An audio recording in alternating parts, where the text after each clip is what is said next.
Glad you could make the time for us. A very warm welcome. This is Health and Lifestyle. My name is Mariambo, and as usual, our social media handles at Mariambo at KBC Channel 1 on X and KBC Channel 1 TV on Facebook. Coming up. The doctor told me, Moses, unfortunately, the doctor who performed the laser procedure on you passed the laser beam over your retina during the procedure and left a scar. A case of medical negligence. Moses Shira shares his journey with glaucoma. A white cane is a device that symbolizes independence and also restoration of dignity to a person who is visually impaired. It's a sign of freedom. How crucial is the white cane for persons with visual impairment? They are not given first priority in our country. And on Word on the Street, we look at some of the challenges facing people with disability. We begin the program with the story of Moses Shira. He is a man who wears many hats, but behind his laughter is a sad story as he battled to save his sight. When you meet Moses for the first time, what strikes you is his distinctive voice. This is CJ Moses of KBC Channel 1. KBC Channel 1, Kenya is watching. In 1995, he began having challenges with his vision. I started going for eye clinics in 1995-96 there. But then in 2007, that's when I was requested to have a procedure done on me, because that's when the doctor noticed that according to how they've been treating me during my clinics, all those years, about 10 of them, they realized that I had glaucoma, and they hadn't, detected it until then. So the way my sight was deteriorating is what made them now rule that I had glaucoma. Glaucoma damages the optic nerve. Left untreated, it can lead to vision loss or blindness. And I was booked for an appointment to have an operation done on me. But then when we went there, we went for on the day that had been booked, we found that the doctor was not there. He was a Mzungu. He had flown back to his country, to his home country, and turned out that he was the only person who could perform that procedure on me. The only option was to seek treatment elsewhere, but that began what he believes was medical negligence. So they had to start from scratch, as if now we've gone back to 1995-96. So again, with them, it took them another 10 years for them now to rule that, yeah, you do have glaucoma, and unfortunately, it's getting worse, and that's now in 2015. And they told me it has already destroyed or messed up your right eye, and the bad effects are also now spreading to the left eye. A graphic designer by profession, Moses so badly wanted to save his sight. The doctors recommended laser treatment. So I asked him, now what do we do? I don't want to lose my sight. I really need it. I'm a graphic designer, right? Because at that time I had already cleared high school, cleared college, done my diploma in graphic design, and I was actually working in Nakuru. So they told me we will do a laser procedure on you, and you'll be back to work in no time. There'll be no problem at all. You'll be good, right? So I accepted. So in late November 2015, I was performed a laser procedure on my left eye for the first time. And then another one was done 2 weeks later, now mid-December, same year, 2015. Instead of getting better, things went downhill very fast. January, February, that's when I noticed that there was something that was blocking my sight. Right? Every time I'll try to use my phone, maybe key in some airtime, I realized I wasn't I wasn't able to see the keypad on my phone clearly. So at first I actually thought maybe it's my glasses are or dirty, or maybe stained or something, or dusty, and I'll keep on wiping them. But then I realized even without the glasses I'm still seeing the same thing. So I thought maybe this it's some cataract. Maybe it's a side effect of the laser procedure, right? The final results were devastating. So I went back to the hospital, informed them of what is what I feel that's transpiring with my eyes, and they did some tests on me just to confirm and just inform me of what's going on. And it took them a month. I would go to the hospital every week. They'll perform a different procedure, different tests. The following week, I'll do that same another different test. And at the end of the month, when after they did the final tests, I was called to the doctor's office, and that's when they broke it down to me. The doctor told me, Moses, unfortunately, the doctor who performed the laser procedure on you passed the laser beam over your retina during the procedure and left a scar. And from the looks of it, it seems like it's been expanding day after day ever since, and eventually it's going to impair your direct vision. So, Moses, you're going blind. We're sorry. How was that news for you? It hit me like a ton of bricks. I mean, God, I was stunned. I was speechless for about a couple of minutes. Depression set in. But hope came through rehabilitation at the Kenya Association for the Blind. It was traumatizing for quite a while. It became really depressing. It became really stressful because I had to quit my job, and I had to quit the one course that I knew how to do proper, a career that I really loved. And after about a year and a half, I was enrolled. Sorry, I was enrolled at the Kenya Society for the Blind.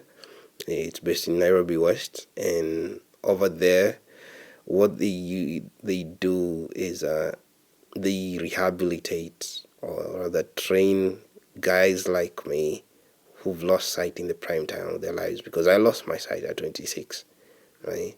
So they take you in, you're trained on how to use the white cane, you also counseled, you also trained on how to use your computers afresh, in the phone as well, using screen readers or audio softwares that respond back to you, in audio. Whatever someone who's sighted is saying on the screen, I hear, and I'm able to navigate with ease. He also taught basic Braille, so that in case you come across any Braille material, or maybe want to go back to school and pursue further education or further studies that will involve you using or rather reading Braille or using Braille materials, then you won't get stuck. They basically just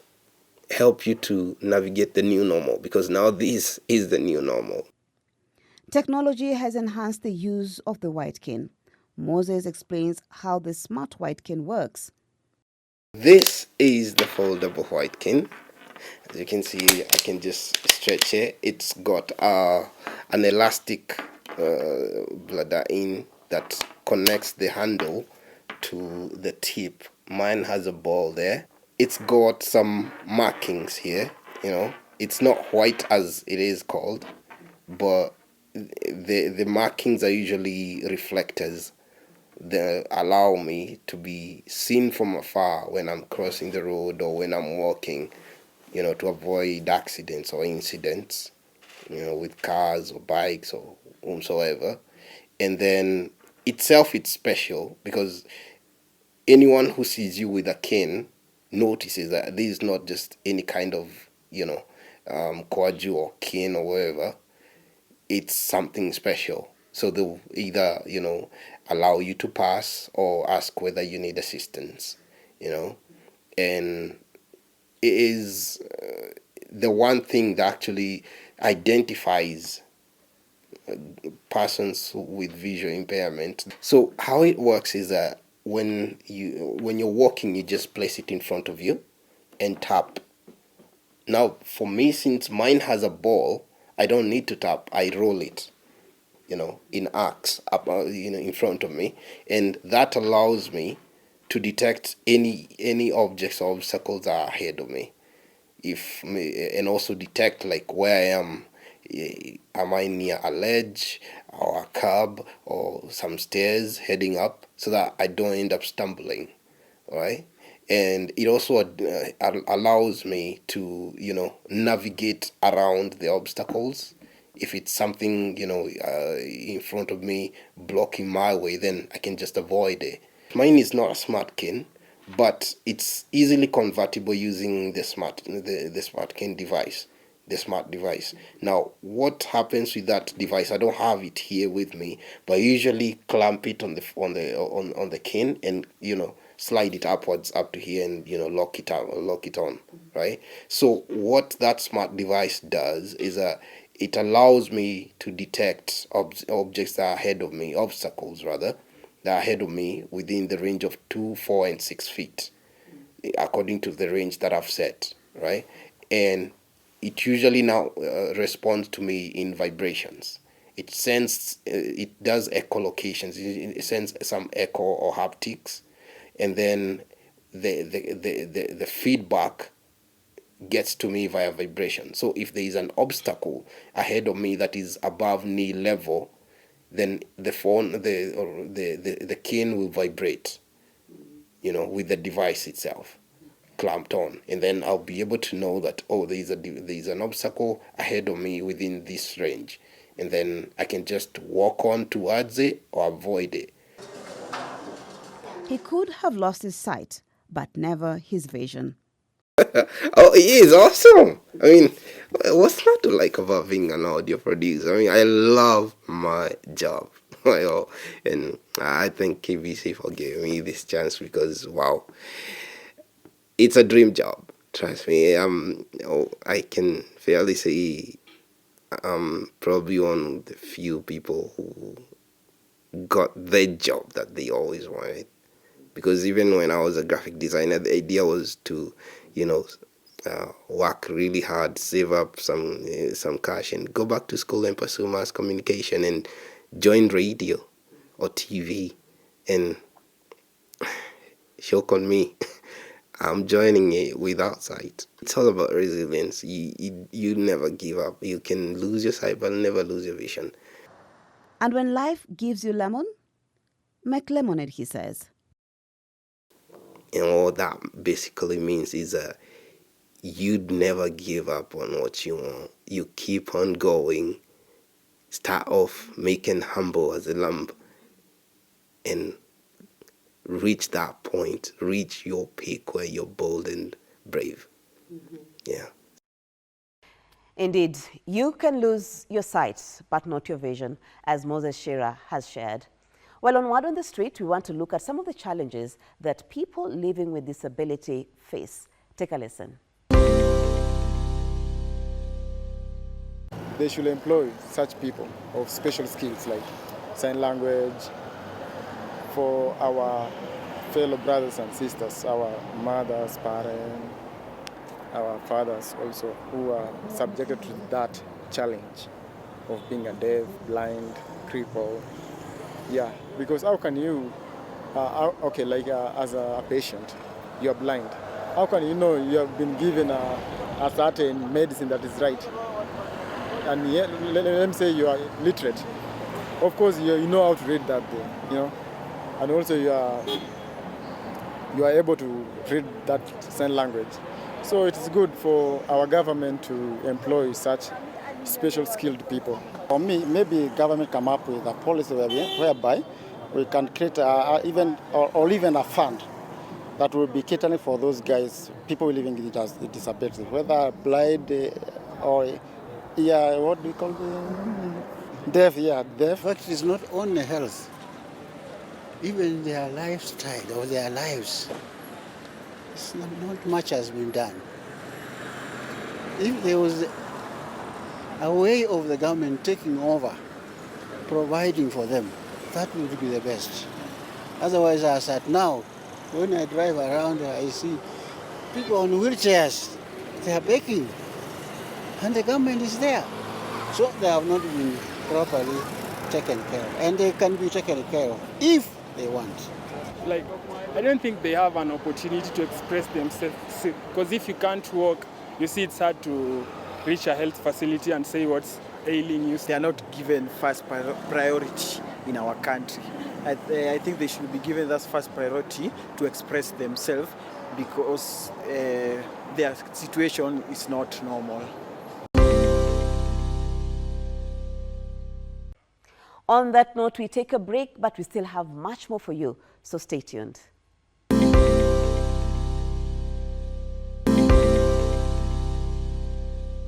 And we are back. Thank you for staying with us. Now, the white cane is a very crucial equipment for persons with visual impairment because it helps them to navigate day-to-day activities.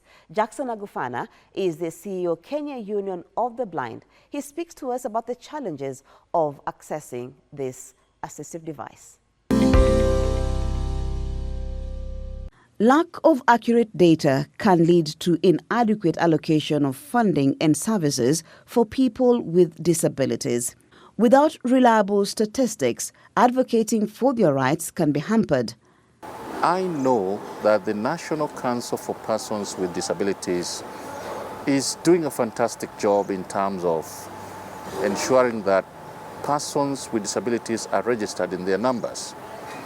However, there are still a large chunk of those who are visually impaired who have not been registered.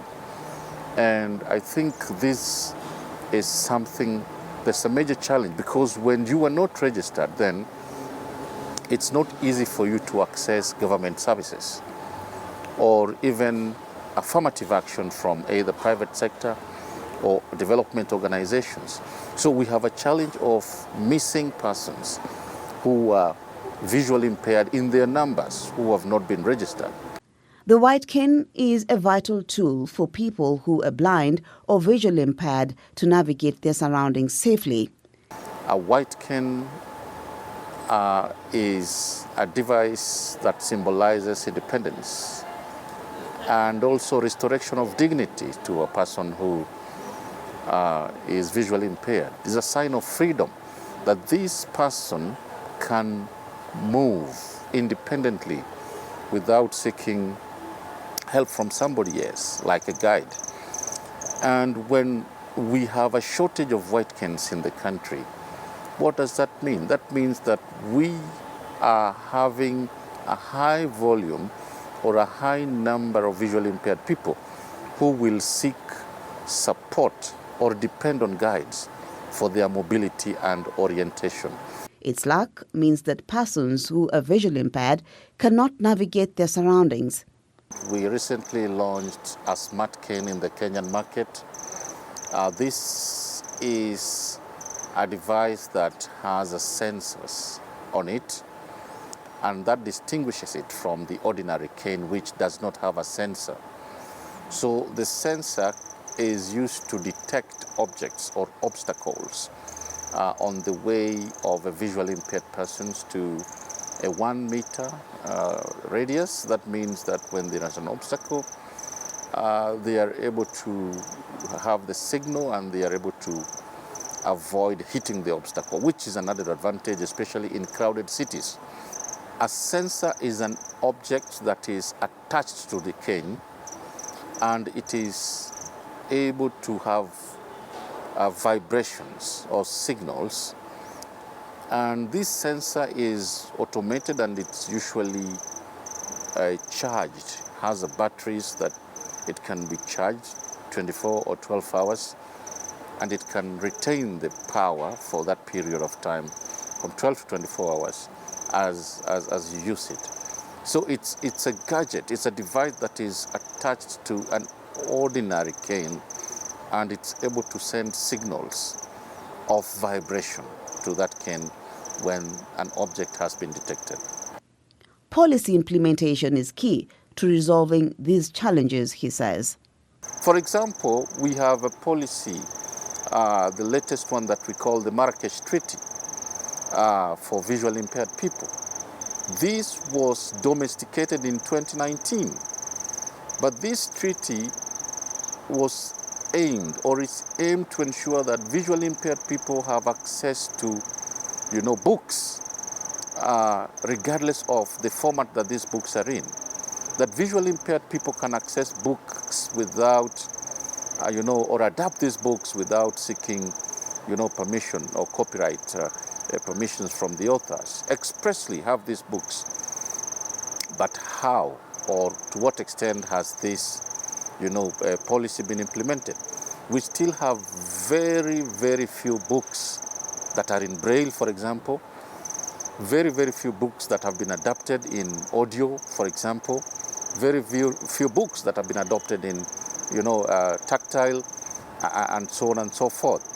So implementation and lack of implementation is a major concern that continues to reserve the status quo.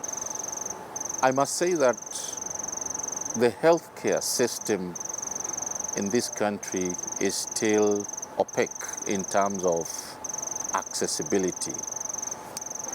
Very few persons with disabilities can access healthcare facilities independently, and a few that can make to the healthcare facilities face a challenge of, for example, accessing information or communicating with healthcare workers. For example, how many clinics do we know in this country that have their information in Braille, or even their service charters in Braille? How many hospitals, be it level 4, level 5, at whatever level, level 1, do we know in this country that has a sign language interpreter ready to assist or, interpret in case a deaf patient comes in? So the healthcare system is still opaque. We need to do more in terms of opening it up, making it disability friendly.